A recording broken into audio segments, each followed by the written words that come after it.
Donc, dans cette vidéo, je vais vous montrer comment vous pouvez utiliser QGIS et Docker. Donc, pour ceux qui ne savent pas c'est quoi Docker, jusqu'à la fin de la vidéo, je vais vous expliquer en détail c'est quoi Docker. Donc, ici, on a deux conteneurs, notamment PostGIS et pgadmin. Si on arrive sur le web ici, on peut voir, on a directement accès à pgadmin. Vous pouvez voir ici pgadmin qui roule en local. Et on a une base de données qui a été créée. Donc, dans la base de données, on a nos couches de données, notamment en prise. Si je reviens dans QGIS et que je vais importer une nouvelle donnée, je peux faire un drag and drop de la nouvelle donnée. Une fois l'importation réussie, je peux juste faire un refresh et on peut voir que la couche VCOM a été importée. Donc, ces couches représentent tout simplement des tables Excel avec une géométrie. Donc, si je viens au niveau de Open Attribute Table, vous pouvez voir que c'est juste des tables Excel à la seule différence qu'on a une colonne géométrie. C'est ça qui fait la particularité du domaine de la géomatique. Donc, si je viens au niveau des colonnes, vous allez voir qu'on a une colonne géométrie. Ça peut être un point, comme vous avez souvent donné des latitudes, des longitudes. Ça peut être une ligne, c'est-à-dire une succession de points. Et ça peut aussi être un polygone. Donc, ça, c'est un sujet d'une prochaine vidéo où je vais vous expliquer en détail les données géospatiales et comment vous pouvez prendre un fichier avec des points, lignes ou polygones, stocker dans une base de données pareillement et venir avoir accès à ces données directement sur le web. Donc, je vais essayer de vous montrer un peu une application web. Vous voyez par exemple cette application web. Ce sont des données ici qui sont contenues dans ma base de données qui affichent sur le web. Donc, vous pouvez voir, vous pouvez filtrer vos données et faire pas mal d'opérations. Donc, ça, c'est ce qu'on va faire dans une prochaine vidéo. Donc, mais avant de commencer, je vais d'abord vous demander un truc de particulier, c'est de vous abonner sur ma page LinkedIn. Donc, produire ce genre de contenu, ça prend pas mal assez de temps. Et cette vidéo aussi, c'est parce que ce sont des cas que je rencontre tous les jours. Et des vidéos comme ça, si je les publie sur YouTube, le but premier, c'est de m'aider moi-même à me retrouver dans l'avenir, si j'ai besoin de ça, et aussi d'aider des gens qui sont intéressés ou encore qui rencontrent les mêmes problèmes. Donc, en voulant produire cette vidéo, si j'ai rencontré tellement de problèmes que j'ai documenté sur mon LinkedIn. Donc, n'hésitez pas à faire un tour sur mon LinkedIn afin de vous abonner et aussi de partager vos avis dans les commentaires. Et aussi, n'oubliez pas à me donner un maximum de force sur YouTube. Vous savez, produire du contenu éducatif, ça prend tellement de temps. Et je pense que, malgré que je n'ai pas assez de vues, je suis pertinent que mon contenu est pertinent. Donc, je suis convaincu que mon contenu est pertinent. Vous pouvez voir ici, j'ai fait une vidéo sur comment setup un projet de façon efficace dans VS Code. Je suis sûr que 80% des gens setup des projets dans VS Code, mais ne le font pas de la bonne façon. D'aucuns arrivent seulement, ils créent un folder, ils se mettent à créer des fichiers pour un pas et tout, et ils commencent à travailler. D'aucuns n'implémentent même pas de tests. Dans cette vidéo-ci, résume comment vous pouvez setup un projet de façon efficace dans VS Code, dans votre éditeur de texte. Donc, que ce soit VS Code, que ce soit Cursor AI ou encore d'autres éditeurs de texte. J'ai partagé aussi des tips qu'un programmeur senior a eu à me donner. Vous voyez ici, ça, c'est non, ça, c'est pas ça. J'ai une vidéo ici, voir que les trois conseils essentiels d'un programmeur senior. Malgré que la vidéo n'a pas assez de vues, mais j'estime quand même que cette vidéo est pertinente. Elle aborde vraiment des conseils clés que vous devez savoir en tant que programmeur pour faire la différence. Donc, n'hésitez pas à vous abonner afin de me donner un maximum de force. Je vais essayer de vous expliquer en détail, c'est-à-dire je vais vous épargner de ces lignes de commande. Si vous voyez, si je commence à vous montrer ce genre de trucs ici là, je pense que ça va vous décourager dès le début. Donc, je vais vous montrer comment vous pouvez le faire de façon minimaliste. Et aussi, on va parler enfin, à la fin de la vidéo, nous allons parler de Docker Network. Donc, j'ai une petite liste ici que je me suis fait, ou des éléments que je vais aborder avec vous. Je vais se la mettre ici à côté. Et puis, c'est parti. Donc, je vais d'abord commencer par supprimer mes conteneurs qui fonctionnent déjà. On va partir de zéro. Donc, je vais supprimer mes conteneurs, delete forever, delete forever. Et je vais aussi venir dans mon répertoire ici, supprimer ce qu'on appelle un volume, c'est-à-dire que c'est une façon pour moi de faire persister les données en local. Ne vous inquiétez pas, je vais vous faire part de ça dans quelques instants. Donc, je vais supprimer PG Admin Data et Postgres Data. Vous savez que toutes les données qui sont dans mon conteneur, si par exemple je supprime les conteneurs, mes données vont toujours rester en local. Donc, c'est une façon de sauvegarder mes données sur mon ordinateur. Donc, là, j'ai lancé supprimer. Donc, avant de commencer, nous allons d'abord commencer par installer Docker. Moi, j'ai déjà Docker installé. C'est assez simple pour l'installer. Vous faites par exemple Docker download.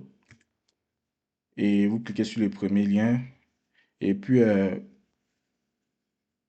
vous allez télécharger, cliquez sur Docker Download Desktop. Donc, vous allez télécharger en fonction de votre système d'exploitation. Vous allez procéder à une installation classique et puis après avoir installé Docker, si j'ouvre, voici à quoi ce dernier ressemble. Donc, qu'est-ce que Docker? Vous savez, généralement, lorsque vous travaillez avec Git, vous envoyez du code. La personne avec qui vous travaillez a souvent des difficultés à réinstaller les mêmes éléments. Donc, ça veut dire qu'il y a souvent les erreurs qui surviennent et tout. Donc, pour éviter ça, on a dû créer Docker pour partager du code ou encore des images de façon plus sécurisée. Ça veut dire que si un élément ou encore un code ou encore ta stack fonctionne sur ton ordinateur et que tu envoies cette même stack à la personne avec qui tu travailles, on est sûr que ce dernier va fonctionner pareillement. Donc, ici, on a les conteneurs. Le conteneur, c'est comme un endroit isolé. C'est-à-dire que, un peu comme si on fait du transport de marchandises. Tu as ta voiture, tu es au Canada, tu as une voiture que tu vas envoyer en Afrique. Tu mets dans un conteneur, c'est isolé. On ship par la main, ça arrive, tu donnes ton conteneur et tu reçois ta voiture intacte. Donc, c'est une manière de. C'est un endroit isolé dans lequel on va maintenant pouvoir exécuter certains trucs. Donc, pour créer des conteneurs, c'est assez facile. Comme je vous ai dit, vous pouvez le faire localement en faisant avec des commandes ou encore vous pouvez directement vous servir de Docker Desktop. Moi, pour vous montrer comment faire ce dernier, je pense que je vais me servir de la documentation directe de Docker. Donc, je vais aller sur Docker, je vais ouvrir un nouvel onglet, je vais taper PostGIS ou Postgres Docker.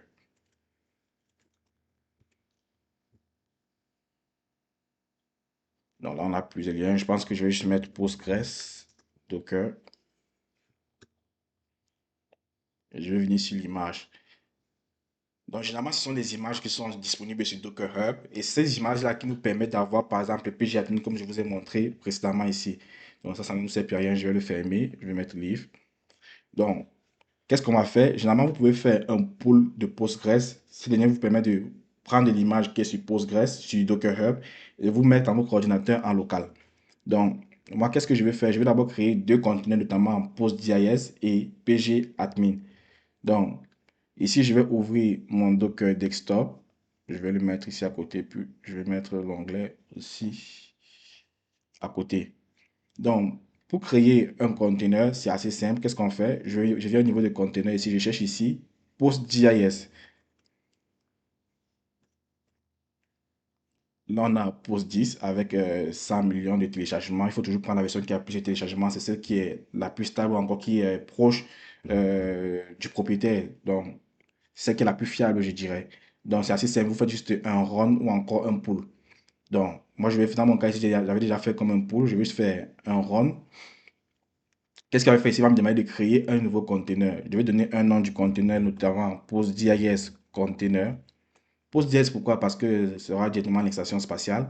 Et le port, je vais mettre ici le port 5433. Je vais faire une différence entre le port de notre machine, de l'autre, et encore le port du conteneur Docker. Ça, c'est quelque chose qui m'a posé des problèmes récemment et je vais vous expliquer la différence entre les deux. Donc ça va être le port qui va être ouvert sur notre machine et qui va écouter à celui de Docker. Donc le volume ici, c'est quoi? C'est juste une façon pour moi de faire persister les données en local. Donc, j'ai créé récemment, vous avez vu tantôt, j'ai créé un folder, notamment Postgres Data. Vous avez vu, le voici ici. Il est vide, c'est lui que je vais sélectionner. Et qu'est-ce que je vais vouloir stocker dans ce dernier-là? Je vais vouloir stocker les données de mon conteneur. Donc, pour trouver maintenant le path qui contient les données de mon conteneur, je vais venir ici dans la documentation et je vais chercher. Donc, je vais vous montrer comment où est-ce qu'on va le trouver. Généralement, c'est pas loin.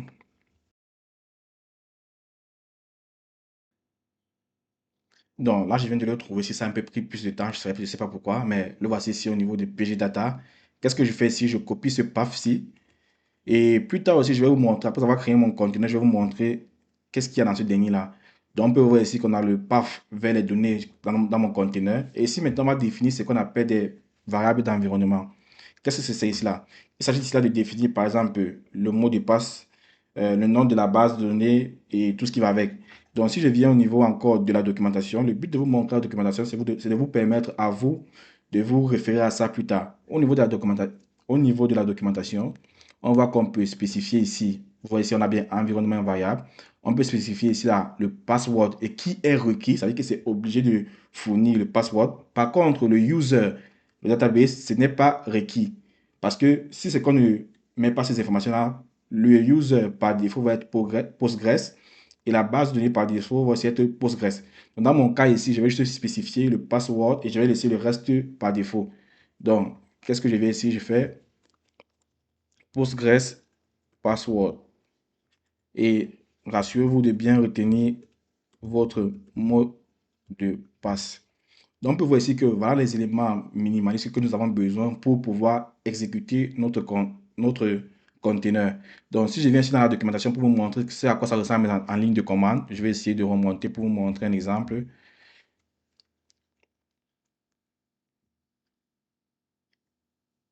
Donc ici, c'est un peu la même chose. Ici, on a docker run-d. On a le nom du conteneur que j'ai donné ici, là, qui est PostGIS container. Vous pouvez le voir ici. On a maintenant -e, ici, qui est l'environnement de variable qu'on a donné ici, c'est-à-dire notre password.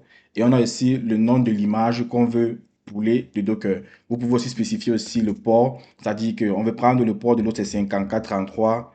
On va faire correspondre au port du conteneur Docker qui est 5432. Donc, vous pouvez exécuter cette même commande-là. Mais moi aussi, je vous montre de façon plus facile, c'est-à-dire en utilisant un truc qui est plus visuel, notamment euh, la commande desktop de Docker. Donc, si j'exécute ce dernier, on peut voir ici qu'on a notre conteneur qui a été créé avec succès. On peut voir le fichier qui était vide ici, PostgreData, il est maintenant rempli. Donc, ça veut dire que tous les éléments qui se retrouvent, je vais laisser le conteneur s'exécuter normalement. Sinon, je vais venir au niveau de faille et on va aller dans var, c'est-à-dire que le même path qu'on a utilisé tantôt, je peux juste venir le path qu'on a copié tantôt. Lorsqu'on créait le conteneur, si je viens sur Internet et que je recherche, c'était var lib postgres-data. Donc si je prends dans var, après je prends dans lib, puis je prends dans postgres et je prends dans data. On peut voir que les mêmes éléments qui se retrouvent ici, ce sont les mêmes éléments qui vont persister en local. Donc, on peut voir ici qu'on a base et tout, c'est-à-dire que tout ce qui se retrouve à l'intérieur de mon conteneur est automatiquement sur mon ordinateur. Donc, c'est manière de faire persister les données. Ça veut dire que si tu supprimes le conteneur et que tu prends un autre conteneur, tes données vont toujours rester en local. Donc, voici notre premier conteneur qui a été créé. On va maintenant créer un deuxième conteneur, notamment pgadmin. Donc, pour pgadmin, c'est assez simple. On va toujours faire une recherche ici. On va taper dpage pgadmin. Donc, voici, on a ici pgadmin 4 avec plus de 100 millions de téléchargements. Donc, je vais toujours faire un run. Et puis maintenant, si je vais spécifier le nom du conteneur, je vais l'appeler ici pgadmin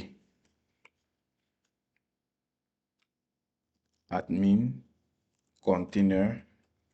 Et je vais spécifier ici le port 443. Je vais laisser par défaut. Ça, c'est le port pour le HTTPS.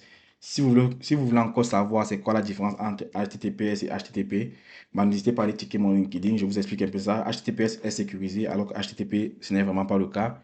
Et il y a aussi beaucoup d'autres trucs qui entrent en considération.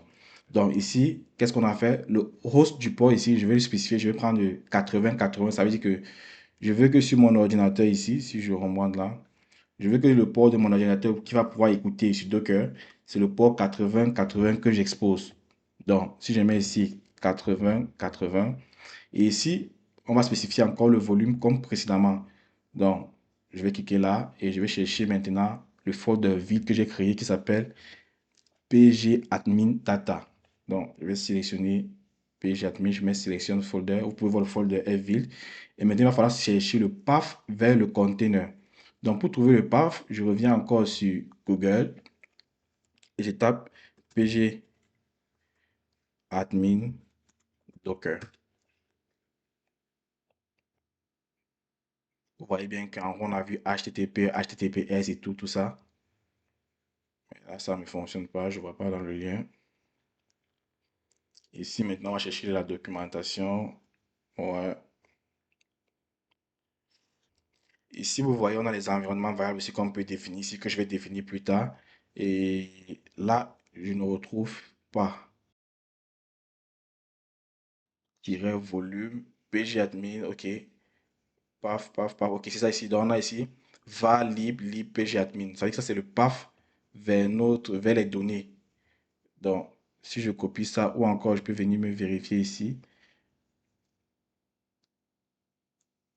Run, pgadmin. Ouais, c'est ça. Dans la var lib pgadmin. Pour ce dernier, c'est vraiment pas important, mais je préfère quand même vous montrer. Donc, je vais faire une copie. Et je vais aller au niveau de mon conteneur, paf, je vais le coller. Au niveau des environnements de variables, on va revenir sur la documentation. Ici, qu'est-ce qu'on a besoin de fournir ici? On a juste besoin de fournir le mot de passe avec l'email. Donc, je pense que c'est default email et default password. Donc, je vais juste copier ça. pgadmin default email. Je colle ici. Je donne un email admin@admin.com. Et aussi, je vais définir un password. Donc, pour pouvoir me connecter, pgadmin default password. Là, je vais encore mettre un password. Et puis, je vais exécuter ce dernier. Donc, on peut voir que là, je viens de créer un deuxième conteneur. Les deux conteneurs roulent séparément parce que je vais introduire plus tard le concept de Docker Network. Ok, il est encore en train de s'initialiser. Une fois l'initialisation terminée, je peux cliquer ici. Et puis, on voit notre pgadmin qui s'ouvre. Donc, si je fais par exemple admin.admin.com et je mets mon mot de passe, on peut voir que j'ai directement accès ici à pgadmin, mais en local. Donc, c'est pas sur mon ordinateur, mais c'est vraiment en local. Ça porte un peu à confusion. Qu'est-ce qu'on va faire maintenant ici? Je vais maintenant essayer de me connecter à ma base de données Postgres qu'on a créé tout à l'heure. C'est-à-dire que je vais essayer de me connecter à ce conteneur-ci.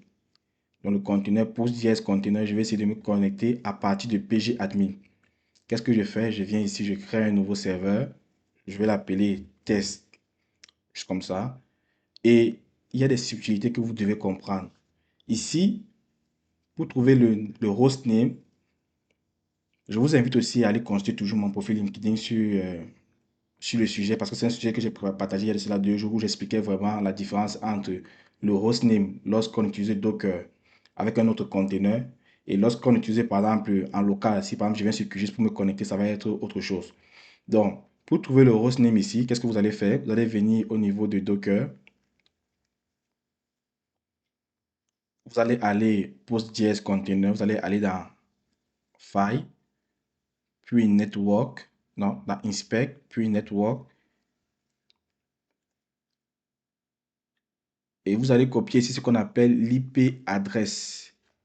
Pourquoi est-ce qu'on fait ce dernier? C'est parce que là, on a deux conteneurs qui roulent de façon indépendante et on ne les a pas connectés ensemble parce qu'on aurait pu créer le deuxième conteneur en faisant un link avec le premier conteneur. Ça, c'est une approche qui est dépréciée. Maintenant, à la fin de la vidéo, je vais vous montrer comment on peut faire les deux ensemble. C'est-à-dire, on va créer un network et on va prendre ces deux conteneurs-là, on va les affecter au même network.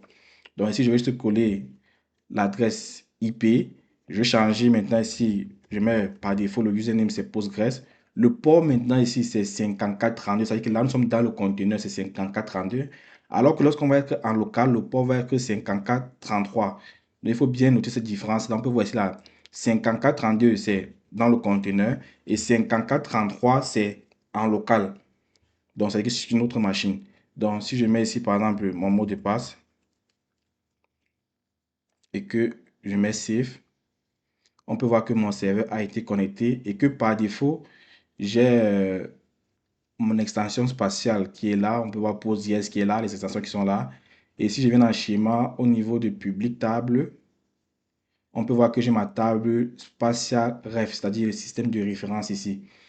Donc, ça c'est le sujet d'une autre vidéo. Pour ceux qui ne savent pas, je prépare des formations dessus en lien avec le SQL spatial ou encore les bases de données spatiales. Donc, restez à l'affût. Donc, une fois que j'ai fait ce dernier, je vais aussi venir le faire en local. Je vais essayer de me connecter en local. Qu'est-ce que je fais? Je vais d'abord faire ici, supprimer cette connexion. C'est la connexion qu'on a fait précédemment. Et je vais créer une nouvelle connexion. Donc, je vais mettre ici test. Ici, maintenant, vous voyez le nom de l'autre. du host. Ici, on va mettre localhost parce que nous sommes en local. Et le nom du port, c'est le 54. Le numéro du port, c'est 5433. Et le nom de la database, c'est Postgres.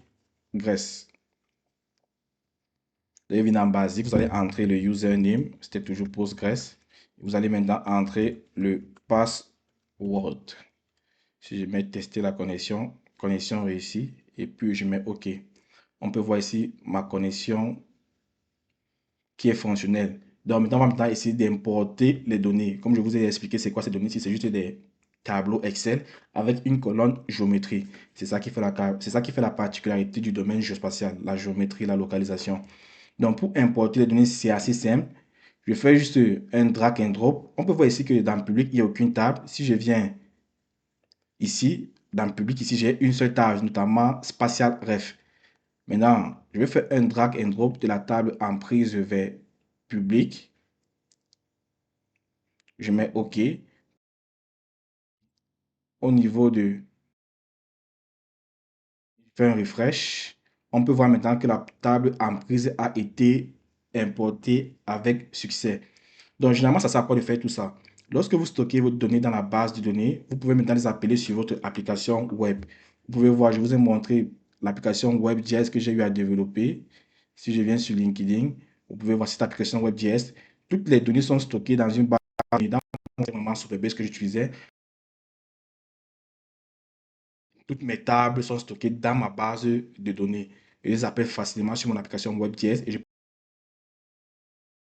Par exemple, avec des couches comme ça, l'avantage d'avoir les couches géospatiales comme je vous montre ici, c'est que je peux par exemple sélectionner uniquement les voies de communication qui se retrouvent uniquement à l'intérieur de cette entreprise ici, juste en effectuant une requête SQL.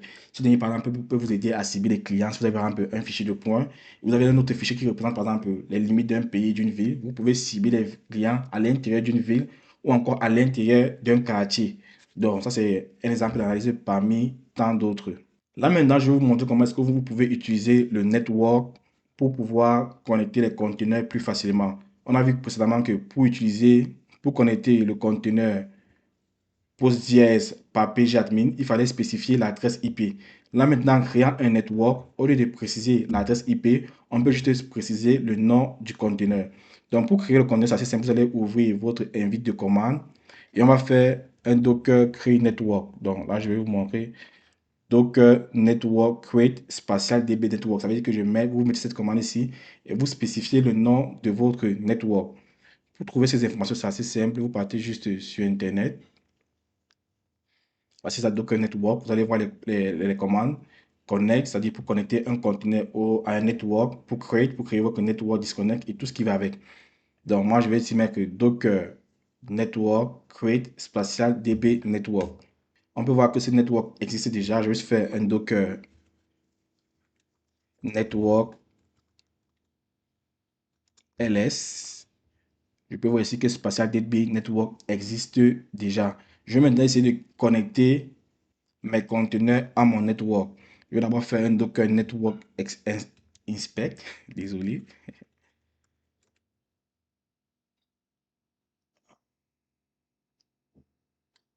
Non, ce n'est pas la bonne commande. Je vais voir, c'est Docker Network Inspect. Mais oui, c'est ça. Mais il faut spécifier le nom du network. OK. Docker Network Inspect Spatial DB Network. On peut voir ici là que voilà notre network ici. Et il n'y a pas les conteneurs actuellement. Actuellement, on n'a aucun network. On a juste le nom du network avec ses paramètres.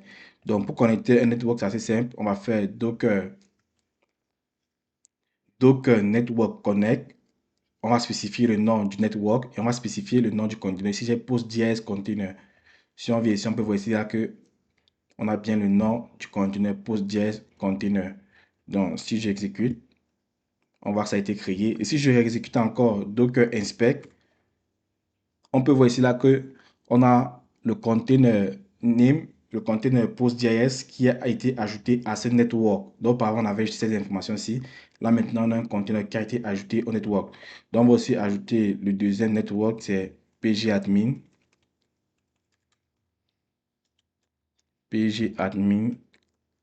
pgadmin container, je pense que le bon nom, pgadmin, ok. Si j'exécute ce dernier et que je fais encore inspect, on peut voir ici qu'on a un deuxième conteneur qui a été ajouté au réseau. Maintenant, comment est-ce que je peux maintenant faire? Je vais essayer de faire une nouvelle connexion à partir de pgadmin. Si je viens ici, je cherche mon pgadmin, je vais créer un nouveau serveur. Je fais register new server. Je vais mettre ici la test network. Ici maintenant, au lieu de spécifier l'adresse IP, je vais spécifier PostGIS container. Puisque les deux font partie du même network, je n'ai plus besoin de spécifier l'adresse IP. Je vais laisser le port 5432, c'est le port sur le conteneur. Je vais spécifier le username et aussi le mot de passe. Donc là, je fais un save. On voit que ce dernier fonctionne normalement. Donc, c'était vraiment ce que j'avais à vous montrer aujourd'hui. C'était vraiment comment vous pouvez utiliser Docker pour rouler deux containers, notamment PostGIS et pgadmin. Et aussi vous connecter sur votre QGIS et importer vos données dans la base de données. Et vous pouvez maintenant vous servir de ça pour développer vos applications WebGIS, par exemple. C'est-à-dire qu'une application avec un fond de carte avec des données géospatiales. Et qu'est-ce que vous devez aussi savoir? À chaque fois que vous voulez utiliser vos conteneurs, vous devez automatiquement le démarrer. C'est-à-dire que vous pouvez ici faire, par exemple, je peux mettre un stop, ça arrête de rouler. Et pour démarrer à nouveau, je fais juste un start.